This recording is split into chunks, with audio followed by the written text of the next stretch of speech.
Saya pernah berpikir bahwa darah kembar kami sama, bahwa ikatan kami tak tergoyahkan, bahwa Arga akan selalu ada di sisi saya, seperti bayangan yang tak pernah lepas dari tubuh.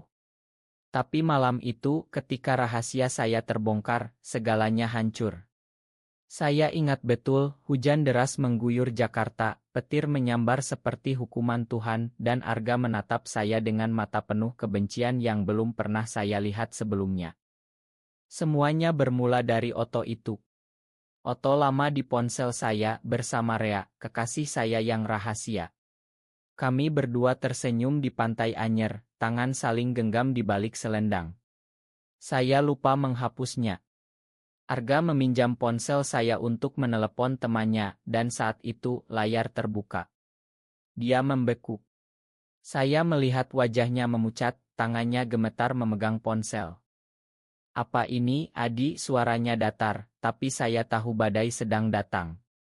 Saya mencoba menjelaskan, tapi kata-kata tersangkut di tenggorokan. Gak. Itu. Teman biasa. Dia melempar ponsel itu ke lantai, pecah berkeping. Teman. Kamu bohong. Kamu gay. Kamu suka cowok. Air mata saya jatuh. Saya tak bisa bohong lagi. Ya, gak. Aku gay. Aku mencintai Rea. Ruangan terasa sesak. Ibu menangis di kamar, bapak diam saja dengan wajah keras. Arga, saudara kembar saya, yang lahir hanya selisih beberapa menit daripada saya, yang selalu melindungi saya sejak kecil, kini berdiri di depan saya seperti musuh. Kamu memalukan keluarga ini. Di Indonesia ini, orang seperti kamu dianggap penyakit. Haram. Keluar dari rumah ini sekarang juga. Kata-katanya menusuk seperti pisau. Saya memohon, gak, tolong. Kita kembar. Darah kita sama. Dia tertawa pahit. Darah kita sama. Justru karena itu aku malu punya saudara seperti kamu. Malam itu, saya diusir. Hujan membasahi tubuh saya saat berjalan keluar dari rumah di pinggiran Jakarta. Saya tak punya apa-apa selain tas kecil. Rea menjemput saya, memeluk saya erat di bawah payung. Kita akan baik-baik saja, Adi, katanya lembut. Tapi di dalam hati, saya tahu tidak akan baik-baik saja. Arga bukan hanya saudara, dia bagian dari diri saya. Kami kembar identik, lahir dari rahim yang sama, dibesarkan dengan cerita yang sama. Sejak kecil, kami tak terpisahkan. Bermain bola di kampung, belajar naik sepeda bersama, bahkan mimpi kami sama, menjadi dokter seperti bapak inginkan. Tapi sekarang, karena saya mencintai lelaki, semuanya sirna. Saya bertanya pada diri sendiri berulang kali, mengapa Tuhan menciptakan saya seperti ini? Mengapa cinta saya harus menjadi dosa di mata keluarga? Saya merasa sendirian di dunia ini, meski Rea ada di sisi saya. Hidup di kos-kosan kecil di Jakarta Selatan bersama Rea terasa seperti pelarian. Kami saling mencintai dengan diam-diam, takut tetangga tahu.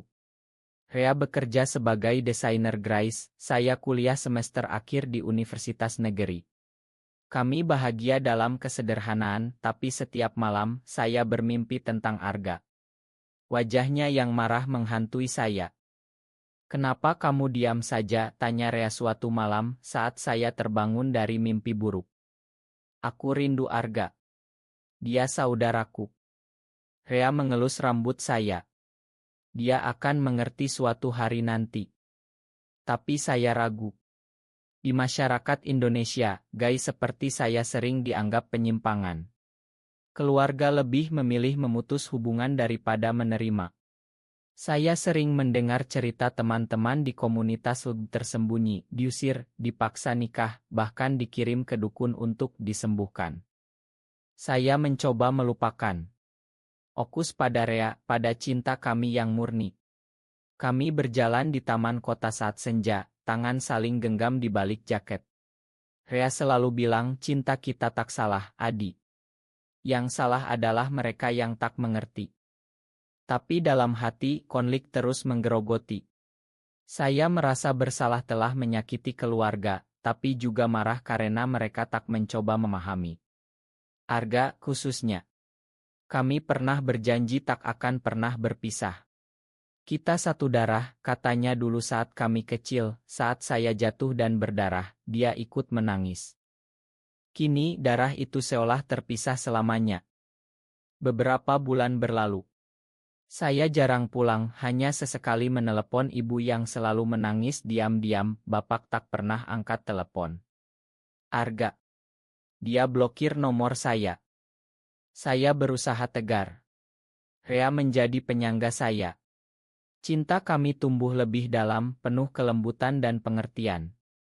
Tapi malam-malam sunyi, saya bertanya, apakah saya pantas dicintai seperti ini? Apakah saya monster di mata Tuhan dan keluarga? Hari-hari berlalu dengan berat. Saya mencoba membangun kehidupan baru, tapi luka pengusiran itu tak pernah sembuh. Setiap kali melihat pasangan kembar di jalan, hati saya sakit. Arga dan saya dulu seperti itu, tak terpisahkan, saling melengkapi. Kini dia membenci saya hanya karena siapa yang saya cintai. Rea selalu berusaha menghibur. Kita punya satu sama lain, Adi. Itu cukup. Ya, Rea. Dia lelaki yang lembut, penuh pengertian. Kami bertemu di kampus saat kelompok diskusi sastra. Matanya yang hangat membuat saya jatuh cinta pertama kali. Kami mulai dengan rahasia, takut dunia tahu. Di Indonesia, cinta seperti kami sering menjadi bahan gunjingan bahkan ancaman. Tapi semakin lama, saya semakin gelisah. Saya ingin keluarga saya tahu bahwa saya bahagia, bahwa gay bukan berarti rusak. Saya mencoba menelepon Arga dari nomor baru, tapi dia langsung matikan. Dasar pengkhianat, teriaknya sebelum memutus. Pengkhianat. Saya. Yang selalu setia padanya sejak lahir. Konflik dalam hati semakin ganas. Saya marah pada Arga, tapi juga rindu. Kami kembar, bagaimana bisa dia begitu mudah membuang saya? Apakah agama dan masyarakat lebih penting daripada darah daging? Suatu hari ibu menelepon diam-diam, Adi, bapak sakit. Tapi jangan datang, Arga marah besar. Hati saya hancur. Bapak yang selalu keras tapi sayang diam-diam, sakit. Saya ingin datang, tapi takut. Rea memeluk saya. Pergi saja. Mereka keluargamu. Tapi saya tak berani. Takut melihat kebencian Arga lagi. Hidup berlanjut. Saya lulus kuliah, mulai kerja di perusahaan kecil. Rea dan saya pindah ke apartemen sederhana. Kami bahagia, tapi saya sering termenung. Apa yang salah dari aku, tanya saya suatu malam. Tidak ada yang salah. Kamu hanya mencintai dengan cara berbeda. Tapi masyarakat bilang salah. Di berita sering ada raya terhadap komunitas LGB. Di Aceh bahkan dicambuk. Di Jakarta meski tak ilegal, tapi diskriminasi ada di mana-mana. Mi bahkan tak rekomendasikan gay donor darah, seolah kami pembawa penyakit. Saya merasa terpojok. Cinta saya pada Rea semakin dalam, tapi rasa bersalah pada keluarga menggerogoti. Lalu datanglah kabar buruk. Arga kecelakaan. Motornya tabrakan dengan truk di jalan tol. Kondisinya kritis, kehilangan banyak darah. Ibu menelepon menangis. Adi, Arga butuh transfusi darah. Golongan darahnya langka sama seperti kamu. Kembar kalian. Saya membeku. Darah saya. Yang dulu dia bilang malu punya. Datanglah, nak. Dia butuh kamu. Tapi Arga. Apakah dia mau darah dari pengkhianat seperti saya? Saya bingung. Marah, sedih, takut campur aduk. Rea memegang tangan saya. Pergi, Adi. Ini kesempatan untuk rekonsiliasi. Tapi dalam hati saya ragu. Apakah Arga akan terima? Atau ini hanya karena terpaksa? Saya memutuskan pergi ke rumah sakit. Jantung berdegup kencang. Melihat Arga terbaring lemah, inus di tangan, wajah pucat. Mirip sekali dengan saya. Ibu memeluk saya erat. Bapak mengangguk pelan. Arga membuka mata, melihat saya, lalu memalingkan muka. "Kenapa kamu datang?" bisiknya lemah. "Karena kamu butuh darahku," jawab saya, suara gemetar. Dia diam lama.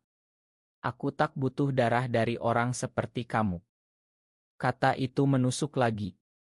Saya hampir pergi, tapi dokter datang. "Kami butuh donor segera. Golongan darah cocok hanya dia." Arga menatap langit-langit.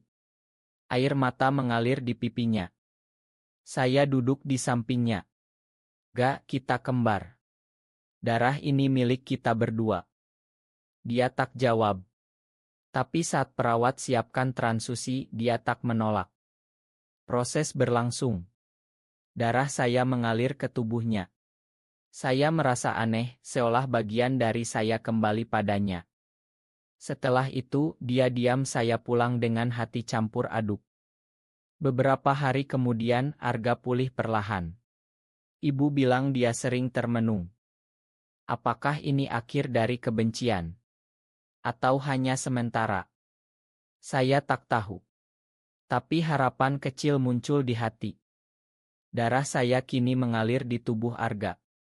Ironi yang pahit. Dulu dia usir saya karena kotor, kini dia hidup karena darah kotor itu. Saya sering bertanya pada diri sendiri, apakah ini kehendak Tuhan untuk menyatukan kami lagi? Setelah transfusi, saya sering ke rumah sakit. Awalnya, Arga diam saja saat saya datang. Matanya menghindar. Tapi saya tetap duduk di samping, cerita tentang hari-hari saya, tentang kerjaan, tentang Jakarta yang macet. Rea mendukung penuh. "Berikan waktu, Adi." Suatu malam, saat hanya kami berdua di kamar rumah sakit, Arga akhirnya bicara. "Kenapa kamu mau donor? Setelah aku usir kamu." Saya tersenyum tipis. "Karena kamu saudaraku. Kembar.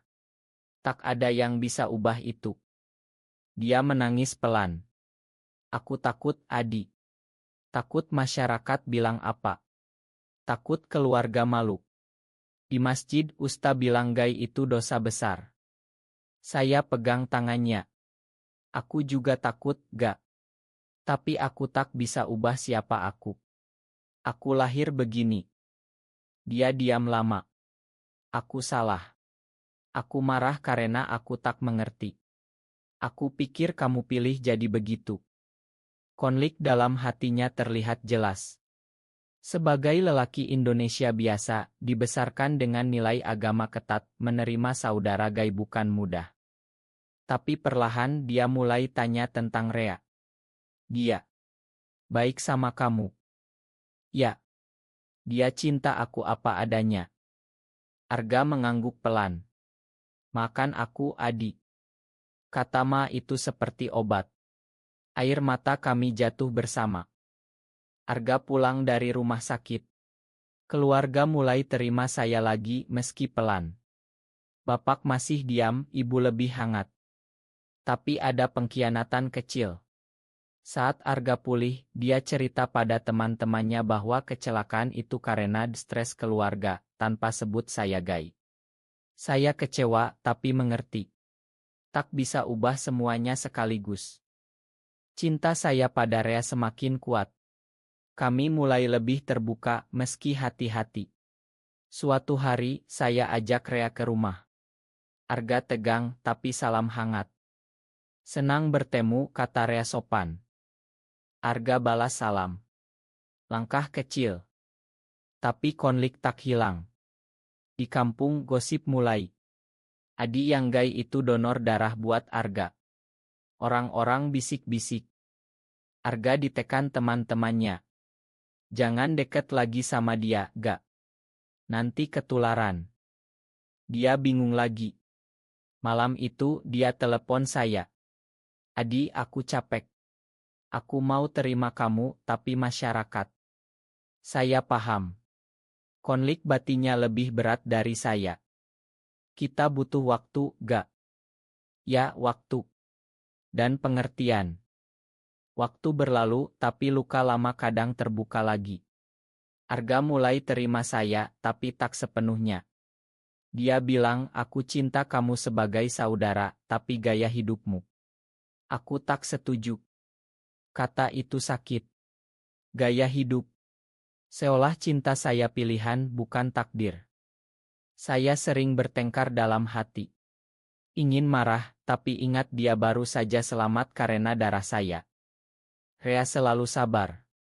Dia sedang belajar, Adi. Suatu hari, krisis datang lagi. Arga depresi berat pasca kecelakaan. Dia tak bisa kerja, sering marah sendiri. Dokter bilang butuh dukungan keluarga. Saya datang setiap hari. Kami bicara panjang. Dia cerita ketakutannya mati saat kecelakaan, bagaimana dia menyesal telah usir saya. Aku pikir, kalau mati, aku tak akan pernah minta maaf padamu. Saya nangis. Aku juga takut kehilangan kamu, gak? Ikatan kembar kami perlahan pulih. Kami mulai seperti dulu, cerita konyol, tertawa bersama. Tapi ada rahasia baru. Arga mulai tanya lebih dalam tentang perasaan saya. Gimana rasanya? Suka sama cowok. Saya cerita jujur. Tentang cinta pertama, tentang rasa takut, tentang bahagia bersama Rea. Dia mendengar diam, mungkin dia mulai paham. Keluarga perlahan berubah. Ibu mulai terima Rea, ajak makan malam.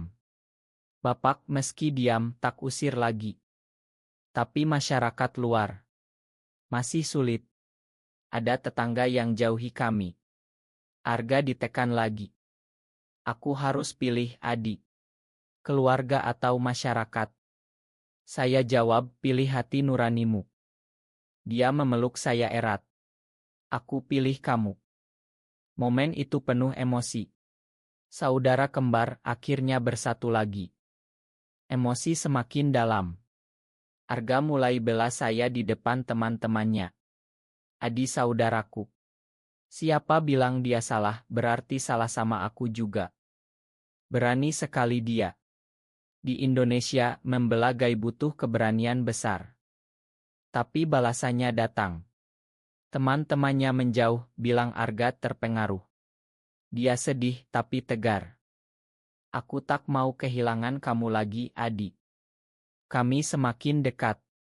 Sering habiskan waktu bersama, seperti dulu kecil. Rea ikut dan Arga mulai akrab dengannya. Mereka bicara bola, kerjaan. Langkah besar. Tapi konflik batin Arga masih ada. Malam-malam dia cerita mimpi buruk, takut neraka karena terima saya. Aku takut dosa, Adi. Saya jawab, Tuhan Maha Pengasih. Cinta antar saudara tak dosa. Dia pelan-pelan berubah. Mulai baca artikel tentang diam-diam. Suatu hari dia bilang, mungkin aku salah selama ini. Harapan besar muncul. Keluarga sepenuhnya terima. Ibu bilang, yang penting kalian bahagia. Bapak akhirnya bicara, makan bapak, nak. Air mata jatuh di meja makan. Tapi ada pengkhianatan terakhir. Saat Arga cerita pada kerabat jauh, ada yang sebarkan gosip. Keluarga ditekan. Arga marah besar. Aku tak peduli lagi. Adi bagian dari aku. Dia pilih saya sepenuhnya. Emosi memuncak. Kami berpelukan, menangis bersama. Akhirnya, kedamaian datang. Arga tak hanya terima, tapi bangga punya saudara seperti saya. Kamu kuat, Adi. Aku belajar banyak darimu. Kami sering bersama Rea, seperti keluarga kecil. Makan malam, jalan-jalan, cerita masa kecil. Masyarakat. Masih ada yang bisik, tapi kami tak peduli. Ikatan darah kami lebih kuat dari apapun. Arga bilang suatu hari, kalau dulu tak ada kecelakaan itu, mungkin aku tak pernah sadar. Darahmu selamatkan aku, tapi juga selamatkan hati aku. Saya tersenyum. Kita satu, gak. Selamanya. Cinta keluarga pulih lebih kuat karena melewati badai. Pengampunan, pengertian menjadi pelajaran. Di Indonesia yang keras ini, kami buktikan bahwa cinta tak mengenal batas. Bahwa darah kembar tak pernah bohong. Kini hidup terasa lengkap. Dengan Rea di sisi, Arga sebagai saudara sejati dan keluarga yang utuh. Tuhan memang adil. Melalui ancaman maut, Dia satukan kami lagi. Dan saya tahu ini akhir yang indah. Personalia penuh harapan.